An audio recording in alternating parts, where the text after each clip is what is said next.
வணக்கம் நண்பர்களே. நம்ம இப்போ தேர்தல் 2026க்குள்ள கடைசி கட்டத்துக்குள்ளே வந்திருக்கோம். எக்ஸிட் போல் வெளியாகிருக்கு. நேற்று பூரா எக்ஸிட் போல் பற்றி தான், இன்றைக்கி பூரா பேச்சே எக்ஸிட் போலை பற்றி தான். இந்த எக்ஸிட் போலில் தாவேகா, தமிழ்நாட்டை பொறுத்தளவு தாவேகா ஆட்சி அமைக்கும்னு ஒரு எக்ஸிட் போல் வந்திருக்கு.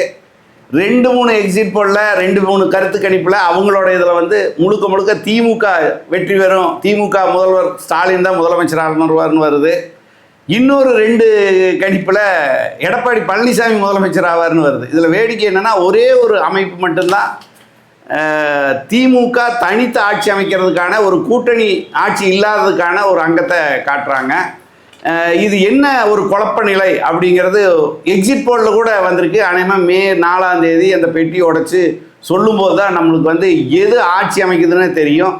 தாவேகாவா, அதிமுகவா, திமுகவா? நம்ம திமுக தான் ஜெயிக்கும், திமுக தான் தனித்து பெரும்பான்மை பெற்று ஆட்சி அமைக்குன்னு தொடர்ந்து சொல்லிட்டு வர்றோம். ஏறத்தாழ கணிப்புகளும் அதே மாதிரி தான் வந்திருக்கு. ஆனால் கூட இது கூட்டணி ஆட்சியோடு தான் திமுக ஆட்சி அமைக்கும் அப்படிங்கிற மாதிரியான ஒரு தன்மையில் கருத்து கணிப்போம். இன்னொன்று இல்லை தாவேகா தான் வரும்னு இந்தியா டுடே கருத்து கணிப்போம். இன்னும் 2 வந்து அதிமுக தான் வரும் அப்படிங்கிற மாதிரியான கருத்து கணிப்பு வர்றது நம்மளுக்கே ஒரு குழப்பத்தை உருவாக்குது. இந்த எக்ஸிட் போல் எந்த அளவு சரியானதாக வரும் அப்படிங்கிறத பற்றி நம்ம மணிபாரதி கூப்பிட்டுருக்கோம். அவர் கூட இன்னைக்கு பேசலாம். வணக்கம் தோழர். வணக்கம். நேற்று நீங்கள் எக்ஸிட் போல் பார்த்துருப்பீங்க. நிச்சயம். எக்ஸிட் போல் என்ன சொல்லுது? இல்லை, எக்ஸிட் போல்னா என்னன்னு பார்த்துருவோம். அப்போதான் அது உங்களுக்கு தெளிவாக இருக்கு. எக்ஸிட் போலுங்கிறது வாக்களிச்சுட்டு வெளியில் வர்றவங்க கிட்ட கருத்து கேட்கறது. அந்த கருத்து 100% சரியாக இருக்குமா அப்படிங்கிறது. ஆமாம், அப்படின்னா நிச்சயமாக இருக்கிறதுக்கு வாய்ப்பு இல்லை. ஏன்னா அதை வச்சு மட்டும் ஒரு தீர்மானத்துக்கு வர முடியாது. 100 பேர் வாக்களிக்கிறாங்கன்னா அதில் கிட்டத்தட்ட 80 பேர் நான் யாருக்கு வாக்களிச்சேன்னே சொல்கிறது இல்லை. 20 பேர் வாயடிப்பாங்க. அந்த 20 பேர்த்தில் 10 பேர் கட்சிக்காரனாக இருப்பான், 10 பேர் வாயடியாக இருப்பான். அதனால் அந்த 20 பேர்த்து சொல்கிறத வச்சு நம்ம ஒரு முடிவுக்கு வந்து இந்தியா இப்போ தமிழ்நாடு பூரா இப்படி தான் இருக்கும், அல்ல பாண்டிச்சேரி பூரா இப்படி தான் இருக்கும், கேரளா பூரா இப்படி தான் இருக்கும்னு ஒரு முடிவுக்கு வர முடியாது. இது ஒரு குத்து மதிப்பான மதிப்பீடு. இதில் வச்சு ஒரு முடிவுக்கு வர முடியாது. ஆனால் கிட்டத்தட்ட இதுக்கு ஒரு வழிமுறை கண்டுபிடிச்சிருக்கிறாங்க. கிட்டத்தட்ட நெருங்கி வர்ற மாதிரி ஆனால் சூழல்கள் இருக்குது. பல நிறுவனங்கள் எடுக்கிறது இல்லை. அதெல்லாம் உங்களுக்கு பார்த்தீங்கன்னா 2011க்கு முன்னாடி அல்லது 2006க்கு முன்னாடி எல்லாம் சிலதெல்லாம் இருந்தது. இப்போல்லாம் இந்த அமைப்புகளே பார்த்தீங்கன்னா பூரா கட்சி சார்ந்து வந்துட்டாங்க. இன்றைக்கி பிஜேபி ஆட்சி, மோடி ஆட்சி வந்த பின்னாடி மோடிக்குன்னே களமிறக்கப்பட்ட 100கணக்கான சேனல்களும் 100கணக்கான அமைப்புகளும், நிறைய லெட்டர் பேட் அமைப்பெல்லாம் வந்து இன்னைக்கு வந்து பெரிய கருத்து கணிப்பு நடத்திட்டு ஒத்தையா ரெட்டையா பிடிச்சிட்டெல்லாம் விளையாடி சொல்றதுக்கு வந்தேன். இப்போ வந்து என்னங்கன்னா, மீடியா வந்து முதல்ல மாதிரியான நடுநிலையான மீடியாக்கள் கிடையாது. இந்த கருத்து கணிப்பு நடத்துகிறவங்கள நடுநிலைமையானவர்களாக கிடையாது. அவங்களுக்குன்னு ஒரு சார்பு நிலை இருக்குது. ரிலேட்டிவிட்டி தியரி நீங்கள் படிச்சிருப்பீங்கன்னு நினைக்கிறேன். அந்த சார்பு நிலையிலிருந்து தான் கருத்து கணிப்பில் வெளியிடுறாங்க. ஆமாம், அவங்க எடுக்க போகிறவனுக்கும் ஒரு சார்பு நிலை இருக்கும். நிறுவனம் என்ன சொன்னாலும் தன்னுடைய இதையும் கொஞ்சம் இது எல்லாம் சேர்ந்து தான் ஒரு குழப்பமாக தான் கொண்டு வந்து வெளியில் விடுவாங்க. அதுலேயும் பார்த்தீங்கன்னா, ஒரு நிறுவனம் அதிமுக ஜெயிக்கும் அப்படின்னு சொல்கிறாங்க. ஒரு நிறுவனம் 2-3 நிறுவனங்கள் வந்து திமுக ஜெயிக்கும், திமுக தான் ஆட்சி அமைக்குங்கிறாங்க. ஒரு நிறுவனம் தாவேகா தான் ஆட்சி அமைக்கும் அப்படிங்கிறாங்க. இதெல்லாம் ஒருத்தர் வந்து அவங்க ஏற்கனவே நீங்கள் செய்திகளில் கூட பத்திரிகை வாக்களிக்கும் போது அந்த செய்திகளில் கூட அந்த தன்மை பேக்கேஜ் முறை வந்துடுது. அந்த பேக்கேஜ் முறை எவ்வளவு பணம் கொடுத்துருக்குறாங்களோ அதுக்கு தகுந்த மாதிரி கூவுவாங்க. அது மாதிரி இதுலேயும் பேக்கேஜ் எல்லாம் வந்துருச்சுங்க. அதனால இதையெல்லாம் நம்பி நாம இது இருக்க வேண்டியதில்லை. நம்ம ஓட்டை வச்சுக்கிட்டு எப்படி அவங்க வந்து ஒரு 18 சீட்டு ஜெயிக்க முடியும் அப்படின்னு யோசிச்சிங்கன்னா, மினிமம் 18 to 24 சீட்டு ஜெயிப்பாங்கன்னு போட்டுக்கிறாங்க. எப்படி 18 சீட்டு ஜெயிக்க முடியும்? அவங்க ஒரு சீட்டு கூட ஜெயிக்க முடியாதுங்கிறது என்னுடைய வாதம். ஏன்னா 43% வாங்கியிருக்காங்க. இருக்கலாங்க, 43% வாங்கிருக்கும் போது எப்படி இவங்க வந்து அவங்க திமுக வந்து 43% போடுற போது டிவிகேக்கு வந்து 15% போடுறாங்க. ஆனா 18 சீட்டு ஜெயிக்கும்னு சொல்றாங்க. இப்போ 43 அவங்களே சொல்றாங்க.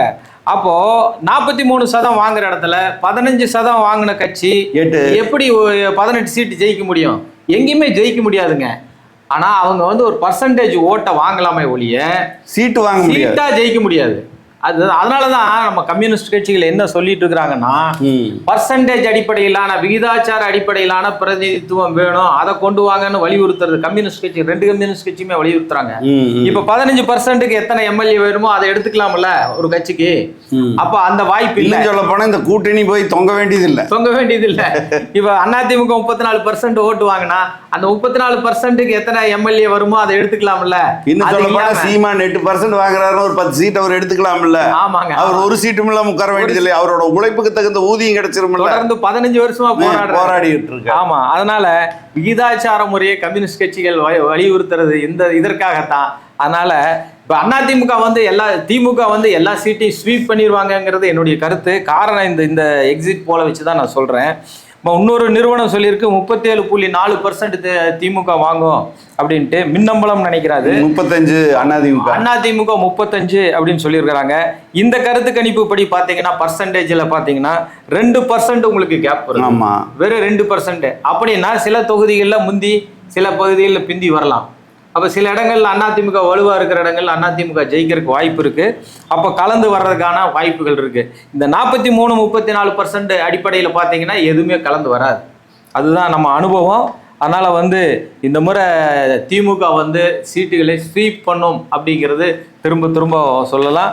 எதுக்கும் மக்கள் பொறுத்திருந்து இன்னைக்கு ஒரு 11 மணி வாக்கிலேயே எல்லாம் தெரிஞ்சிடும். இல்லை, இதுல என்னன்னா இங்க தமிழ்நாட்டுக்குள்ள இப்போ சவாலே பார்த்தீங்கன்னா இப்போ ஒரு 5 மாநிலத்துக்கு இந்த எக்ஸிட் போல்ங்கிறது வெளியிட்டு இருக்காங்க. இதில் பார்த்தா Times Now, JVC, NTTV, People's Pulse, CNN, Republic, PMark, India Today, Matrize, Chanakya Strategies, SAS group, Satta Bazaar, Agni, Minnambalam, red பேரட்டுன்னு கிட்டத்தட்ட 5, 5, 10, 12 நிறுவனங்கள் இந்த கருத்து கணிப்பை எக்ஸிட் போல தமிழகத்தில் வெளியிட்டிருக்கு.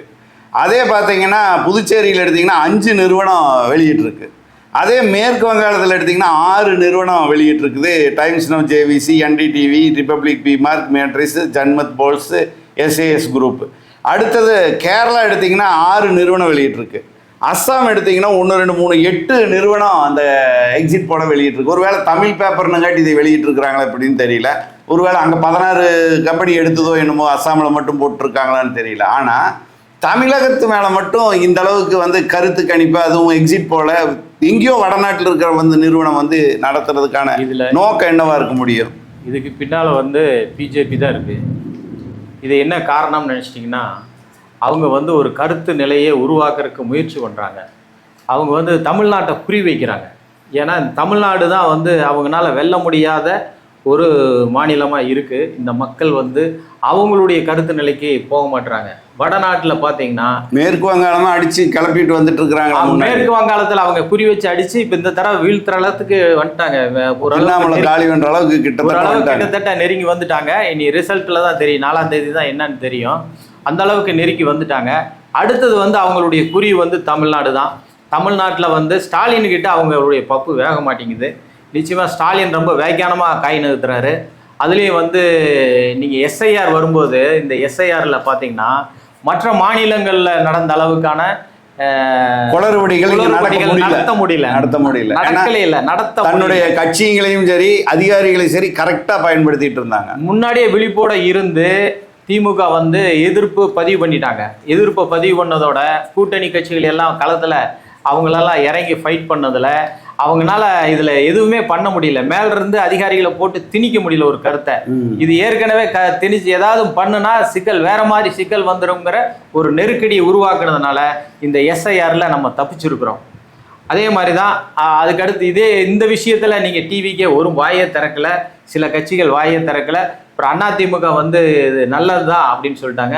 அதே மாதிரி ரீஃபார்மேஷன், பார்லிமெண்ட்ல ரீஃபார்மேஷன் அது வரும்போதுமே அதிமுக அதெல்லாம் நல்லதுதான் அப்படின்னு.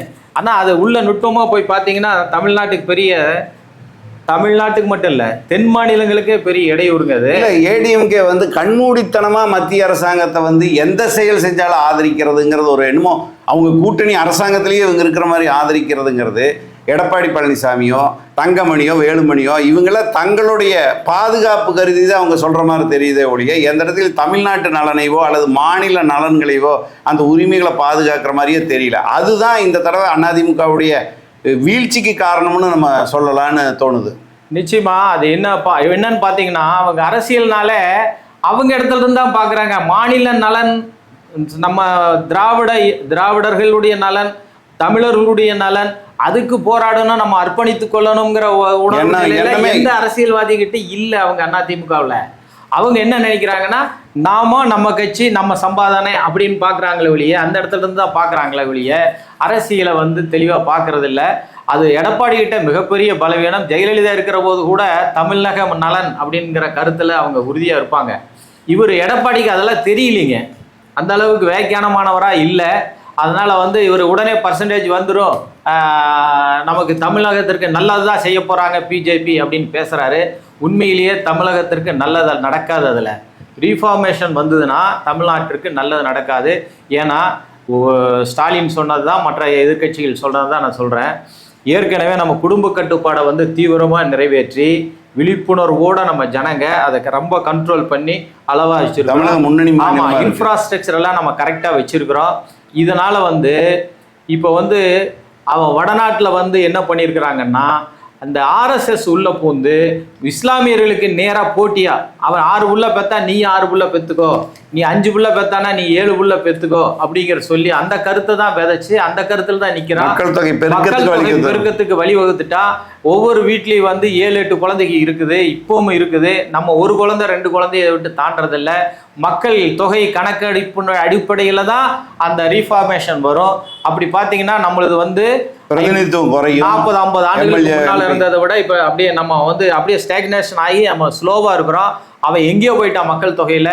அவனோட போட்டி போடுற போது நம்மளது பின்னால் போயிடும். நமக்கு இருக்கிற பர்சன்டேஜ் இப்போ ஒரு 50% இன்க்ரீஸ் பண்ணுறாங்க பார்லிமெண்ட்டில் அப்படின்னா, அந்த 50% இன்க்ரீஸ் ஆகாது. இப்போ 40 இருக்குதுன்னா 39 இருக்குது. 39 எம்பியை டபுளாக பண்ணுனா 80 வரணும், 78-80 வரணும், 78 வரணும், 78 வரணும். ஆனால் 78 வராது, 53-60 தான் வருது, 53-60 தான் வருதுங்கிறாங்க. இது எங்கே போய் சரியா இருக்கும்? நாள் அதிகமாகிறது போதுமா? அது தப்பு. உறுதிய பிரதிநிதித்துவம் தமிழ்நாட்டு கிடைக்காது, நம்ம குரல் எடுபடாது. இல்ல அந்த விஷயம் இந்த தேர்தல் எதிரொலிச்சிருக்குன்னு நம்புறீங்களா? நிச்சயமா அரசியல் தெரிஞ்சவங்க அதுல நிக்கிறாங்க உறுதியா. அரசியல் தெரியாதவர்கள் குத்து மதிப்பா போய், தமிழ்நாட்டுல அரசியல் தெரியாத மக்களை பத்தி இப்ப நம்ம பேசி ஆகணும். இல்ல அது என்ன காரணம்னா, அரசியல் தெரியாத மக்கள் தான் அதிகமா இப்ப விசிலுக்கு போட்டிருக்காங்க. அதனால தமிழ்நாட்டுல ரொம்பவும் பேசியாக வேண்டியதா இருக்கு. நிச்சயமா அது என்னன்னா, ஓட்டுடைய முக்கியத்துவமே தெரியாம மக்கள் இன்னும் எத்தனை தொகுதின்னு தெரியாது அவங்களுக்கு. அது பரவாயில்லைங்க. இல்ல 234 தொகுதிங்கிறது கூட தெரியாது. சிம்பிளா ஒரு அரசியல் அறிவு, இதுல இத்தனை தொகுதி ஜெயிச்சா 118 தொகுதி ஜெயிச்சா தான் ஆட்சி அமைக்க முடியுங்கிற ஒரு அடிப்படை விஷயம் கூட தெரியாம 248 தொகுதின்னு போடுறான். இல்ல 10 தொகுதி ஸ்ரீலங்காவிலேயே கடத்திட்டு எழுதுறீங்களா? இல்ல இது இல்லாம அவங்களுடைய அங்கிருந்து புறப்படுறது தானே. அது 1 இருந்தாலும் 10 இருந்தாலும் 100 இருந்தாலும் அதை நம்பக்கூடியதுனால தானே அவங்களை அணிஞ்சுக்கிறாங்க, தற்கொலைங்கிறாங்க. வாட்ஸ்அப் முகநூல்ல எல்லாம் போடுறவங்க இந்த மாதிரி பண்றாங்க. நானே சாதாரண வாக்களிக்கிற ஜனங்களை சொல்றேன். என்னங்கன்னா, இந்த வாக்களிக்கிறதுன்னு அன்னைக்கு போய் சந்தோஷத்துக்கு ஒரு பட்டன் அமுத்திட்டு வர்றது இல்லை, அது அல்ல வாக்களிக்கிறதுங்கிறது. வாக்களிக்கிறதுங்கிறது ஜனநாயகத்துல நம்மை 5 ஆண்டுகளுக்கு யார் ஆள்வது அப்படின்னு தீர்மானிக்கிற அந்த உரிமை, அந்த ஒரு உரிமை நம்மகிட்டே கொடுக்குறாங்க. அப்ப அதை நம்ம எவ்வளவு வியாக்கியானமா இருக்கணும். ஒரு புருஷனை தேர்ந்தெடுக்கிற போது எத்தனை தடவை பார்க்குறோம், ஒரு பொண்ணை தேர்ந்தெடுக்கிற போது எத்தனை தடவை பார்க்குறோம், இந்த கூட வாழ முடியுமா அப்படியா இப்படியான்ட்டு. அது மாதிரி ஒரு நாட்டையே ஆள்றதுக்கு ஒருத்தரை தேர்ந்தெடுக்கிற போது அவங்க எவ்வளவு சரியானவங்க அப்படின்னு நம்ம ஆய்வு பண்ணி தான் நம்ம அந்த சூஸ் பண்ணணும் அவங்கள. திடீர்னு வந்தோடனே நீங்கள் விஜய் எடுத்துக்கிட்டிங்கன்னா, அவர் எஸ்ஐஆர் வரும்போது வரல, சிஏஏ வரும்போது வரல, காவிரி இஷ்யூஸ் வரும்போது வரல, இப்போ டிஃபார்மேஷன் வரும்போது வரல, எதுக்குமே வரல. ஆனால் திடீர்னு நான் முதல்வர் ஆவேன் எல்லாம் செய்வேன் அப்படின்னா, அப்படி ஒருத்தர் நம்ம எதுக்கு சூஸ் பண்ணணும்? அவர் வரட்டும், அரசியலுக்கு வரட்டும், ஒரு 5 வருஷம் பர்ஃபார்ம் பண்ணிச்சோம், அதில் என்ன மாதிரி ஸ்டாண்ட் எடுக்கிறாருங்கிறத பார்த்துட்டு ஆதரிக்கலாங்கிற ஒரு மனநிலை இருந்தால் தான் அதுதான் தெளிவான முடிவு இருக்கு. இப்போ நீங்கள் கடந்த 70 ஆண்டுகள் திமுக அரசியல் பண்ணியிருக்குது. இந்த 70 ஆண்டுகளில் அவங்க எத்தனை கட்டத்தை சாதிச்சு வந்திருக்கிறாங்க. இப்போ கம்யூனிஸ்ட் கட்சி ஒரு 100 ஆண்டுகள் அரசியல் பண்ணியிருக்குது. அந்த 100 ஆண்டுகள் அவங்க எவ்வளவு சாதனைகளை உருவாக்கி இருக்கிறாங்க. இதெல்லாம் நம்ம நினைச்சு பார்க்கணும். இது எல்லாம் வந்து கால்குலேட் பண்ணி பார்த்துதா இந்த அரசியல் கட்சி சரியா, இந்த அரசியல் கட்சி சரியா, அதிமுக என்ன பண்ணியிருக்குது, இதெல்லாம் பார்த்து சீர்தூக்கி யாருக்கு வேணாலும் ஓட்டு போடலாம். ஆனால் இதை சீர்தூக்கி பார்க்கிற ஒரு நிலை வரணும். அதுதான் நல்லது. அது நம்மை ஆள்றத, நம்மை யார் ஆள வேண்டும் என்ற அந்த முடிவை நாமளே எடுக்கிற போது ஒரு தெளிவான முடிவு எடுக்கணும். அப்படிங்கிறது தான் சரி. அவங்க கேட்டாங்க, இவங்க கேட்டாங்க, மாமன் சொன்னா மச்சான் சொன்னானுங்கிறதுக்காக ஒரு ஓட்டு போடுறதுங்கிறது அது மிகப்பெரிய தவறு. இதே மாமன் சொன்னா மச்சான் சொன்னா அவன் சொன்னா இவன் சொன்னான்னு ஓட்டு போட்டா கூட பரவாயில்ல.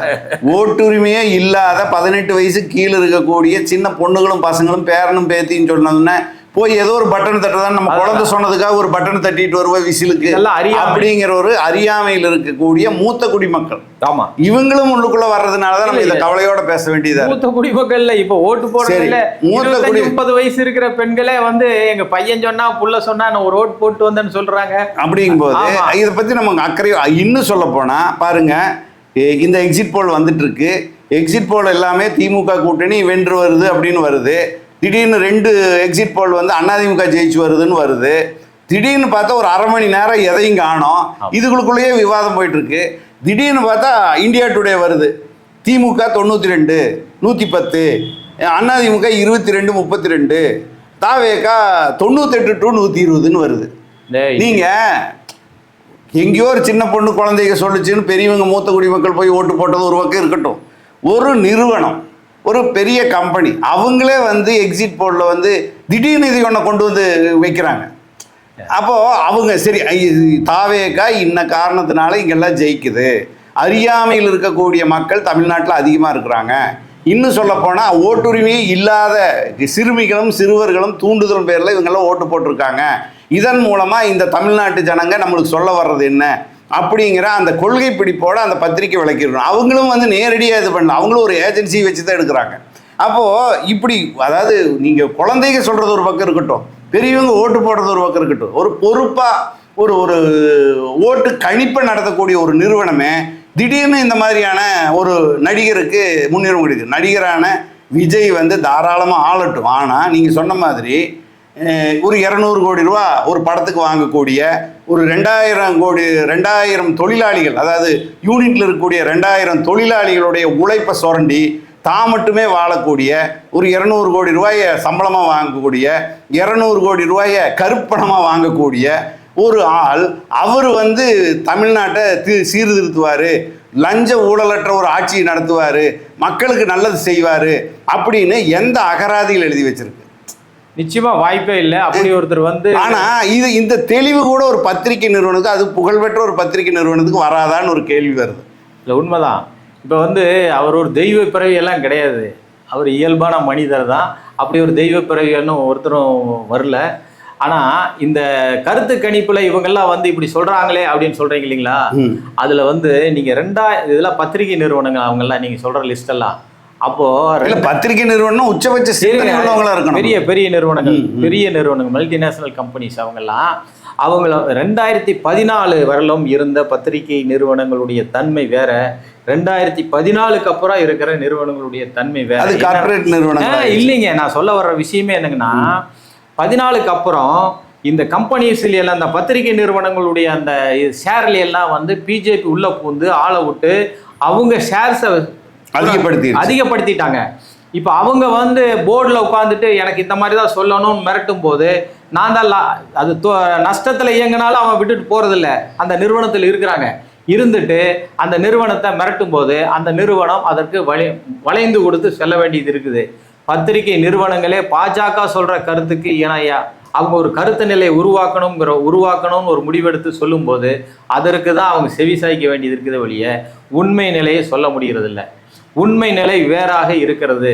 களத்தில் நீங்களும் 4-5 பேர்த்த விசாரிச்சிருப்பீங்க, நானும் 4-5 பேர்த்த விசாரிச்சிருப்பேன். கள நிலவரம் வேற, இந்த கருத்து கணிப்பு நிலவரம் வேற. எனவே இதை வந்து நம்பி நம்ம ஒரு முடிவுக்கு வர இல்லை. நீங்கள் அதில் இன்னொரு விஷயத்துல ரொம்ப முக்கியமாக கவனிக்கணும். என்னென்னா, தாவேகா விசில் சின்னத்துக்கு ஓட்டு நிறைய போட்டிருக்காங்க தான் நிச்சயமாக விழுந்திருக்கு. இப்போ அது போட்டிருக்கிறது வந்து எந்த அளவில் அப்படிங்கிறத இப்போ பிரச்சனையே. நான் வந்து 50 லட்சத்துலேருந்து 60 லட்சங்கிறேன், நீங்கள் வந்து ஒரு 30 லட்சத்துலேருந்து 40 லட்சங்கிறார். இன்னொரு பத்திரிக்கையாளர் 1 கோடிக்கு மேலே வாங்குவாங்கங்கிறாங்க. இன்னொருத்தர் வந்து இல்லை 42% விஜய்க்கு விழுந்திருக்குது. 42%ன்னா எவ்வளவு நீங்கள் நினச்சி பாருங்க. 1,80,00,000 வாக்குகள் வந்துடும். 1,80,00,000 அதாவது இப்போ வந்து வாக்குகள் விழுந்திருக்குதுங்கிறது மாற்று கருத்து இல்லை. நீங்கள் சொல்கிறது 30 லட்சம், நான் சொல்கிறது 60 லட்சம், இன்னொருத்தர் சொல்கிறது 1 கோடி, இன்னொருத்தர் சொல்கிறது ஆட்சிக்கு கிட்டத்தட்ட வந்துட்டாங்க, ஆட்சிக்கே வந்துட்டாங்க, அது பெரும்பான்மை பெற்று வர்றாங்க சிங்கிள் மெஜாரிட்டியில். அப்போது எங்கேயோ ஒரு பக்கம் ஒரு சிக்கல் உருவாகுது. ஒரு வேளை திங்கக்கிழமை, அதாவது மே 4ஆம் தேதி விசிலுக்கு நம்ம சொன்ன மாதிரி ஒரு 30க்கு பதிலாக 60 விழுந்து, இல்லை 60க்கு பதிலாக 1 கோடி விழுந்து ஒரு வேளை இவர் தான் ஆட்சி அமைக்கிறாருன்னா, நீங்கள் இப்போ பேசுறது எல்லாம் நீங்கள் இந்தியா டுடே கணிப்பு தான் உண்மையாயிருச்சுன்னா என்ன பண்ண போகிறீங்க? ஒன்றும் உண்மையாகாது. நம்ம ரியாலிட்டி பார்க்குற ஆளுங்க அப்படியே சரி, உண்மையானா நீங்கள் என்ன பண்ண போகிறீங்க? அப்படியே ஆனாலும் அவங்க வந்து ஒரு 4-5 வருஷம் தடுமாறுவாங்க. அரசியலாக நடத்த முடியாது. இந்த பெரிய சிக்கலாயிரும். யாருக்கிட்டையும் அனுபவமான அரசியல்வாதிகளே கிடையாது. செங்கோட்டையன் ஒருத்தர் 10 பேர் போக மாட்டாரா? ஒரு ஆள் தான் இருக்கிறார். இல்ல அவரு ஒன்னு திமுக அதிமுக எல்லாம் கழட்டி கொண்டு போல, கம்யூனிஸ்ட்ல கழட்டி கொண்டு போல. கழட்டி கொண்டு போனா நீங்க உடனே மந்திரி ஆக்குவீங்களா? ஆகரமா இல்லையா?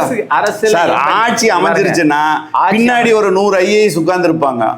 அவங்களுக்கு ஐடியா கொடுக்குறாங்க. ஐடியா எல்லாம் கொடுக்க மாட்டாங்க. இந்த கட்சியில இருந்து நிறைய பேர் அங்க தாவுவாங்க. IAS எல்லாம் என்ன கவுக்கருக்கு தான் முயற்சி பண்ணுவான். அது ஏற்கனவே விவரமான ஆளு பிஜேபி என்ன சொல்றான்னா அதை நான் நீட்டா நகர்த்தி விட்டுருவா இவங்களுக்கெல்லாம். ஆனா எல்லாருமே திமுக அதிமுக எல்லாருமே ஒரு பேயறைஞ்ச மாதிரி தான் இன்னைக்கு இருக்கிறாங்க. எதுனா தாவேக்கா வந்துருமோ, தாவேக்கா கொஞ்சம் ஆற காலி வேணுமோ. இப்ப காலி அது ஒரு காலத்துல இருந்து, அதாவது ஒரு 4 நாளைக்கு முன்னாடி வரைக்கும் தாவேக்கா யாரை காலி வேணுது, உன்னைவா என்னைவா அப்படின்னு பேசிட்டு இருந்தவங்க இப்ப தாவேக்கா நம்ம 2 பேர்த்தையும் காலி பண்ணிட்டு இவன் வந்துருவானோ அப்படிங்கிற அச்சத்துக்குள்ள இந்த எக்ஸிட் போல்ல வந்துட்டாங்க. இல்லைங்க, அது நீங்க திமுக சொல்ல முடியாது, அண்ணா திமுக சொல்லலாம். இல்ல திமுக கிட்ட அது இருக்கு. இல்ல அது திமுக கீழ்நிலையில் இருக்கிறவங்க கிட்ட இருக்கும். திமுக வந்து அப்படியே அடக்கமா இருக்கிறாங்க. சார் நீங்க உங்களுக்கு ஒன்றும் தெரியாத விஷயத்த ஒன்று சொல்றேன். ஒரு முக்கியமான திமுக பிரமுகர் நம்ம கிட்ட பேசினாரு, நேற்று பேசுறாரு. நீங்கள்லாம் அண்டர் எஸ்டிமேட் போட்டிருக்கீங்க தாவேக்காவுக்கு எவ்வளோ ஓட்டு விழுங்கிறது. இது திராவிட முன்னேற்ற கழகத்துடைய தலைவர் ஸ்டாலின் 1 வருஷத்துக்கு முன்னாடியே கணிச்சிட்டாரு. அப்போவே ஒரு ப்ரைவேட் ஏஜென்சி விட்டு இந்த சர்வே எடுக்க சொல்லும்போது அப்போவே 20% மேலே வந்துருச்சு. அதிர்ச்சியாகி இது கூட நம்பத்தகுதில்லைன்னு மீண்டும் ஒரு 3 அமைப்புகளை விட்டு எடுக்க சொன்னார். அது இன்னும் அபரிமிதமாக வந்த பிறகுதான் உஷாராகி இளைஞரணி மீட்டிங்கை எல்லா பக்கம் போட்டு புதுசாக வார்டு வாரிய இளைஞர்களை சேர்த்தி அவங்களுக்கெல்லாம் பொறுப்புகளை கொடுத்தாரு. இந்த 1 வருஷத்தில் அந்த கள வேலைகள் மட்டும் கடுமையாக நடந்திருக்கு தமிழ்நாட்டில் அப்படின்னு ஒரு வார்த்தை சொன்னார். அப்படின்னா கிட்டத்தட்ட அதையெல்லாம் சரி பண்ணிட்டோம்னு நினச்சா இப்போ ஓட்டு விழுந்திருக்கிறத பார்த்தா அதிகமாக தாவேக்காக்கு விழுந்தது கொஞ்சம் இதோட தான் இருக்குன்னு அவரே சொல்கிறாரு. உண்மைதாங்க, இதெல்லாம் கரெக்டு தான். இப்போ திமுக நான் அதான் சொல்ல வந்தேன். திமுக வந்து அதிமுக லிஸ்ட்டில் வைக்க முடியாது. ஆமாம், திமுக வந்துங்க அவங்க ஒரு கணக்கு எடுத்துடுறாங்க. இது இல்லாமல் அவங்க ரூலிங் பார்ட்டிங்கிறதுனால போலீஸ் உளவுத்துறை தனியாக அவங்ககிட்ட தகவல் இவ்வளோ தாங்க நமக்கு வரும் அப்படிங்கிற. இல்லை ஒரு உளவுத்துறையில் 9 உளவுத்துறை இருக்குது, எல்லாமே தனித்தனி எடுத்து விடுவாங்க. அவங்களுக்கு தெளிவாக எடுத்து கொடுத்துட்றாங்க. அதனால் அவங்க முடிவு தெரிஞ்சுட்டு அமைதியாக இருக்கிறாங்க. ஏன்னா பேசக்கூடாதுங்கிறதுனால அவர் அனுபவம் இருக்கிறதுனால துல்லாமல் இருக்கிறாங்க. இல்லைன்னா சில துள்ளுகடாய்னா துள்ளி குதிக்க அனுபவம் இருக்கிறதுனால அவங்க அமைதியாக இருக்கிறாங்க. ஆனால் அந்த லிஸ்ட்டில் திமுக சேர்க்க முடியாது. அண்ணா திமுகவுக்கு ஒரு கிளி இருக்குது. ஏன்னா ஜெயிக்க முடியாமல் போயிருமோ, எத்தனை சீட்டு ஜெயிக்கும். இப்போ நம்ம அன்னைக்கு கருத்து கணிப்பு பேசும்போது எஸ்பி வேலுமணியை தோத்துருவாருங்கிறத நான் பார்த்தேன். உங்கள் கருத்து அது? ஆமாம், அதனால அவருக்கே அது இருக்குது. இல்ல அது எல்லாருக்குமே இருக்கு. நல்லா ஜெயிக்கக்கூடிய செந்தில் பாலாஜி கூட அது இருக்கலாம். ஜெயிப்போமா ஜெயிக்க மாட்டோமா அப்படிங்கிறது இருக்குது. கடைசி ஜி பூம்பான்னு போட்டு பொட்டிக்குள்ள இருக்கிறதெல்லாம் மாறி போச்சுன்னா வேல் எடுத்துட்டு போறாரு, திருச்செந்தூர் போறாரு, யாரு ஜோசப் விஜய், அப்புறம் இங்க கோயிலுக்கு போறாரு, அங்க போறாரு, பொட்டிக்குள்ள ஓட்டு போயிருச்சு. இனி சாமி கும்பிட்டாலும் கும்பிடாட்டி அந்த ஓட்டு தான் இருக்க போகுது. ஒருவேளை சாமி கும்பிட்டா மாறிடுமா? ஒரு விஷயம் சொல்றேன், இந்த பொட்டிக்குள்ளார ஓட்டு போயிருச்சுன்னு சொன்னதுனால தமிழ்நாட்டில் மட்டும்தான் அவங்க நகர்த்த முடியல. பிற மாநிலங்கள்ல பொட்டிக்குள்ள ஜீம்பூம்பா பண்ணிடுறாங்க. பார்த்தா பிற மாநிலங்களை பண்ணிடுறாங்க, திரும்ப அவங்களே ஜெயிக்கிறாங்க. ஆனால் தமிழ்நாட்டில் பண்ண முடியல. ஏன்னா கொஞ்சம் ஸ்ட்ராங்காக இருக்குது இந்த திமுக, திராவிட கட்சிகள், கம்யூனிஸ்ட் கட்சிகள், இவங்கெல்லாம் கொஞ்சம் ஸ்ட்ராங்காக இருக்கிறதுனால அது வேறு வகையான சிக்கலை உருவாக்கிறோங்கிறதுனால ஜீம்பூம்பா பண்ணுறதில்ல. இந்த தேர்தல் வந்து நிச்சயமாக இந்த திமுகவை மீண்டும் அந்த இடத்துக்கு கொண்டு வந்துடும். அதுதான் வந்து நானும் அதே நம்பிக்கையில் தான் கருத்து கணிப்புகளை எல்லாம் கொடுத்துட்டு வந்தேன். ஆனால் நம்மளுக்கே கொஞ்சம் ஜர்க்காக இருக்குது. எப்படின்னு கேட்டிங்கன்னா, நேற்று ஒரு விவசாய சங்க தலைவர் பேசுகிறார். அவர் ரொம்ப ஆழ்ந்த அனுபவம் உள்ளவர், பெரிய போராளி. அவர் ஒரு நண்பருக்காக ஒரு கருத்து கணிப்பு எடுத்ததாக சொன்னார்.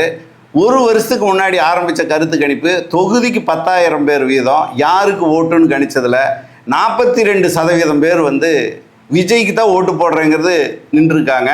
அதனால எடப்பாடி பழனிசாமி கூட அந்த நண்பர் மூலமாக நீங்கள் தாவேக்காவோட கூட்டணி வச்சிங்கன்னா கண்டிப்பாக ஜெயிக்கிறதுக்கான வாய்ப்பு இருக்குது, விட்டீங்கன்னா நீங்கள் காலி ஆயிடுவீங்கன்னு சொல்லி, அது என்ன காரணத்துக்கு அங்கே போச்சோ இல்லையோ தெரியல. ஆனால் விஜய் விஷில் ஆட்சி அமைக்கிறது உறுதி. 42%-லிருந்து 45% ஓட்டு வாங்குறாரு. இந்த நியூட்ரல் ஓட்டுன்னு சொல்லக்கூடிய இந்த கட்சி 2 கட்சி மேலேயும் அதிருப்தியாக இருக்கிற ஓட்டுக்கு பூராமே விஜய்க்கு தான் விழுந்திருக்குது. அதிலெல்லாம் மாற்று கருத்தே இல்லை. மே 4ஆம் தேதி எழுதி வச்சுக்கோங்க, சிஎம் ஆகிறது முதலமைச்சர். இது சொன்னது நீங்க நினைச்சு பாருங்க, அணில் குஞ்சு கிடையாது, தற்குறி கிடையாது, பயங்கரமான லா படிச்சவரு, 65 வயசு உள்ளவர், மிகப்பெரிய போராளி, விவசாய போராளி. கந்தசாமியா? இல்ல, கந்தசாமி அவர் ஒன்றும் இல்லை, அவரு பாவா அதுக்கு இல்லை, இவர் தாண்டி ஒருத்தர். அவரு இப்படி சொல்லும் போது நான் அதிர்ச்சி ஆயிட்டேன். இது என்னன்னா கொஞ்சம் ஜர்க்காகும் தானே, என்னடா இவரே இப்படி சொல்றாரு. அது ஒரு அதிமுக முன்னாள் எம்எல்ஏ கிட்ட பேசினேன்.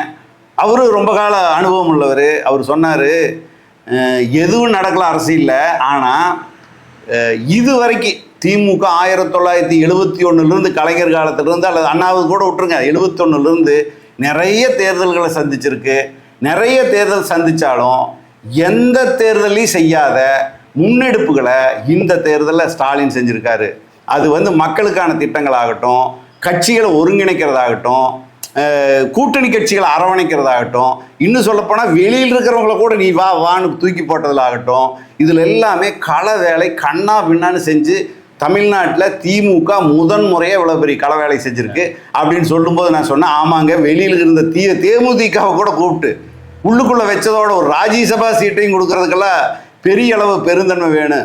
ஒருவேளை அவங்களுக்கு ராஜ்யசபா கொடுக்கும்போது இங்கே இருக்கிற 2 கம்யூனிஸ்ட்டு, காங்கிரஸ், வைகோ எல்லாருமே கடும் எதிர்ப்பு தெரிவிப்பாங்க. அவங்களே கன்வின்ஸ் பண்ணி வெளியிலிருந்து வந்த ஒரு கட்சிக்கு ராஜ்யசபாவை கொடுத்து இவர் அந்த அளவுக்கு தியாகம் பண்ணுற அளவுக்கு போகிறாருன்னா கண்டிப்பாக தாவேக்காவுடைய வருகையை கொஞ்சம் சீரியஸாக பார்த்து தான் இதெல்லாம் பண்ணியிருக்காரு. அது உண்மைதாங்க. இப்போ நீங்கள் தாவேக்கா வருகை 10 மாதத்துக்கு முன்னால் நடந்த கருத்து கணிப்பு சொன்னீங்கன்னா, எனக்கு இந்த வாக்காளர்களுடைய சைக்காலஜி எப்படி சேஞ்ச் ஆகுங்கிறத நான் சொல்கிறேன். இப்போ திமுக கடந்த 5 ஆண்டுகளில் அவங்க செஞ்சிருக்கிற கட்சி பணிகள், அது களப்பணிகள்னு சொன்னீங்கல்ல, அது பெரிய அளவில் செஞ்சுருக்கிறாங்க. நல திட்டங்கள், இது யாருமே செய்ய முடியாத திட்டங்களை எல்லாம் நிறைவேற்றி இருக்கிறாங்க. அதையெல்லாம் நீங்கள் ஒவ்வொன்றா பிரித்து பார்த்தீங்கன்னா திமுகவை தவிர யாருமே ஒரு 20 வருஷத்துக்கு ஜெயிக்கவே முடியாது. ஆனால் ஜனங்க அதில் நிற்கிறது இல்லைங்க. ஒரு 10 நாளைக்கு தான் அதில் நிற்கிறான், மறந்துடுறான், ஒரு மறந்துடுறான், அப்புறம் கவர்ச்சி பக்கம் ஓடி. உடனே பார்த்தீங்கன்னா விஜய் உள்ள வந்தோன்னே விஜய் பின்னால் ஓடினான்ல, அந்த மாதிரி மறந்துடுறான். அப்போ 10 மாதத்துக்கு முன்னால் எடுக்கிற கருத்து கணிப்பு இல்லைங்க, கட்சிகளுக்குன்னு இருக்கிற என்ன வந்தாலும் கட்சிக்கு தான் நான் போடுவேன், என் கட்சிக்கு தான் ஓட்டு போடுவேன் செக்ஷன் இருக்காங்க. இது அது ஆனா அது ரொம்ப தீர்மானிக்கிற ஓட்டு, அது சிரித்து போயிடுச்சு. அது வெற்றி இல்லைங்க, அது வெற்றி இல்லை. அதெல்லாம் எம்ஜிஆர் காலத்துல சுனாமி மாதிரி சிரித்து போயிடுச்சு. நமக்கு வேலை செய்யற ஒரு டீமா இருக்குமே ஒழிய வெற்றியை தீர்மானிக்கிறவங்களா இருக்க மாட்டாங்க. ஆனா வெற்றியை தீர்மானிக்கிறதுனா பொது ஜனங்களுடைய வாக்கு. அந்த பொது ஜனங்களுடைய வாக்கு எப்போ தீர்மானிக்கப்படுதுன்னா கடைசி 2 நாளைக்கு முதல்ல, ஒரு நாளைக்கு முன்னாடி. அதனாலதான் நாங்க கடைசி 2 நாள் பணம் கொடுக்குறோம். இப்ப இந்த தேர்தலில் பாத்தீங்கன்னா 21ஆம் தேதி நைட்டு அப்படியே சேஞ்ச் ஆகுது கருத்து. அப்போ இந்த ஜனங்களை நீங்க எங்க கொண்டு வைப்பீங்க? அதனாலதான் நாங்க என்னன்னா கடைசி நேரத்துல அப்படி ஒரு மனசு மாறி இந்த ஜனங்க பூரா விசிலுக்கே குத்துன்னு குத்தி இருந்தாலும் இல்ல குத்துன்னு குத்தி இருந்தாலும் அது ஒரு பெரிய அதிசயமா தான் நடந்திருக்கணும். நிச்சயமா. ஆனா அப்படி நடக்கல, அவங்க அப்படி பண்ணல.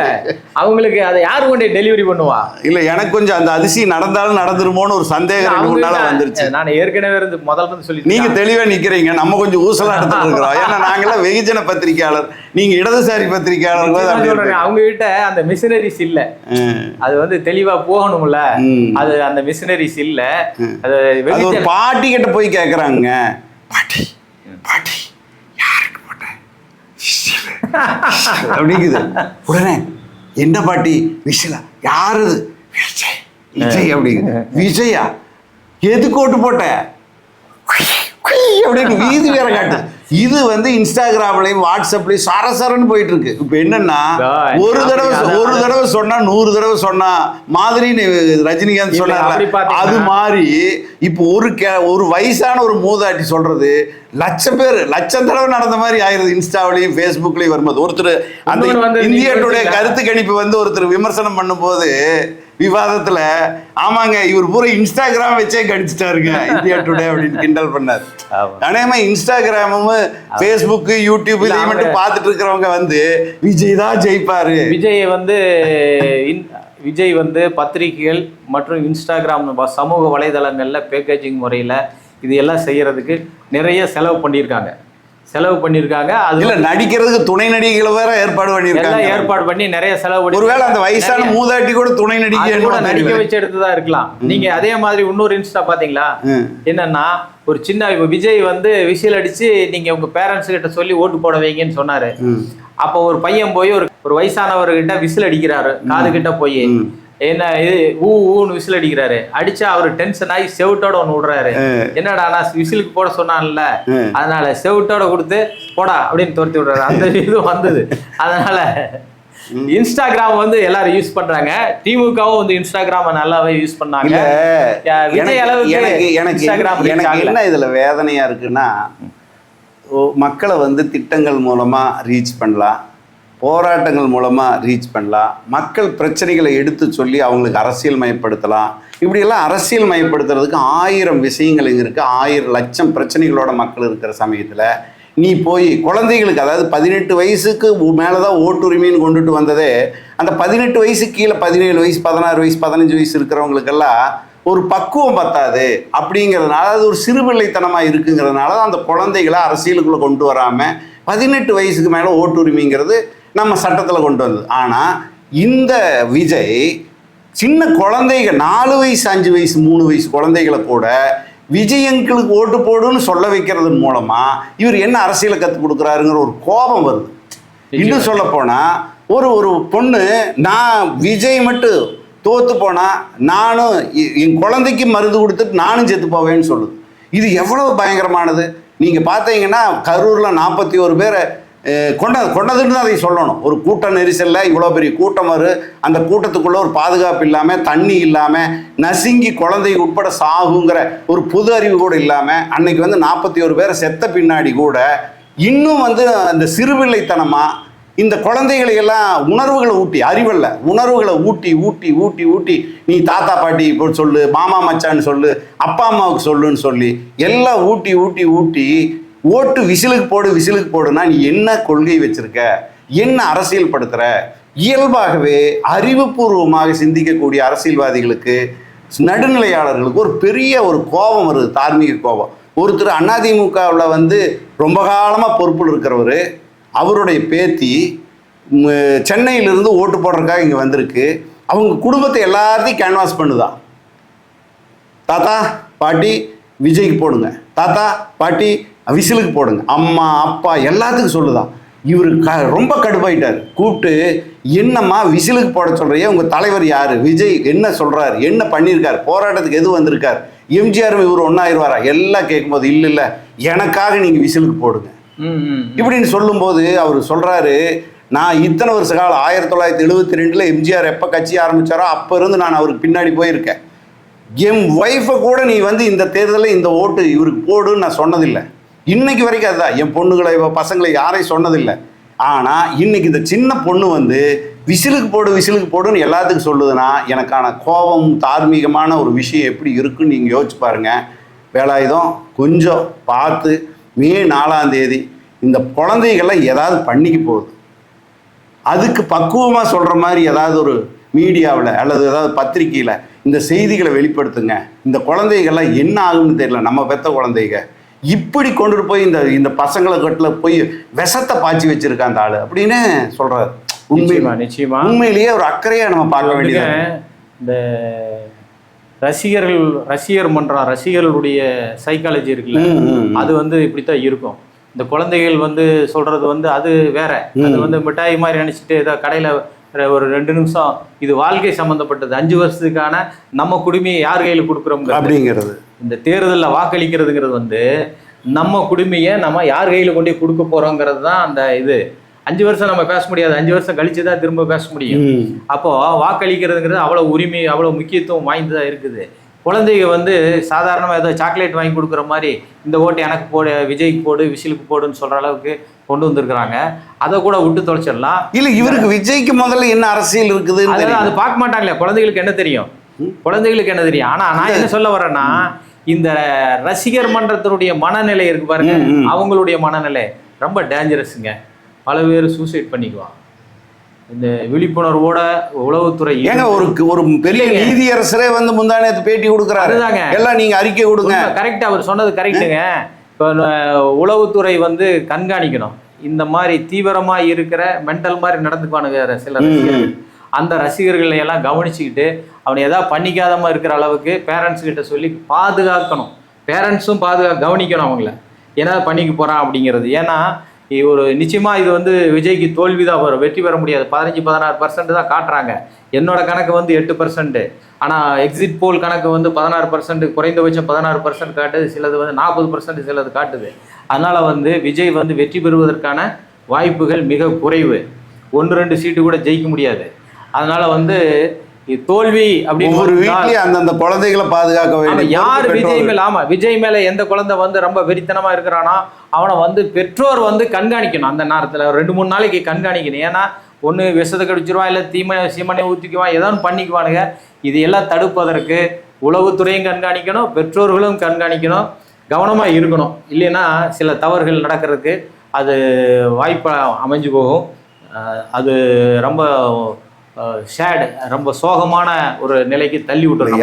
யாரு ஜெயிச்சாலும் சரி, அது தாவேகா விஜய் ஜெயிச்சாலும் சரி, எடப்பாடி பழனிசாமி ஜெயிச்சாலும் சரி, ஸ்டாலின் முதலமைச்சராக வந்தாலும் சரி, யார் வந்தாலும் நம்மளுக்கு சம்மதம் தான். நம்ம ஒன்றும் யாரையும் கையை வச்சு குறுக்காட்ட போகிறதில்ல.